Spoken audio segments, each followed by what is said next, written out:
If you enjoy seeing wildlife, there are some places that people often overlook and forget. Churchyards and cemeteries. They're not just about places for people who've passed away. They're also oases of life, particularly in town centres. All kinds of wildlife can be found there. Insect life, birds, badgers, foxes, all sorts. This particular churchyard is quite big and sits in the countryside.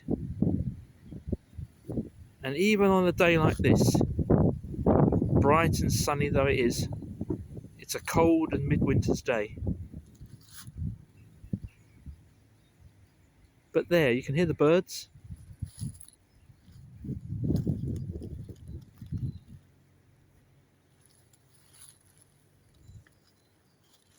And it's a quiet oasis, which is actually teeming with life. Don't forget to like, subscribe and ring the bell if you're enjoying these videos. Thank you.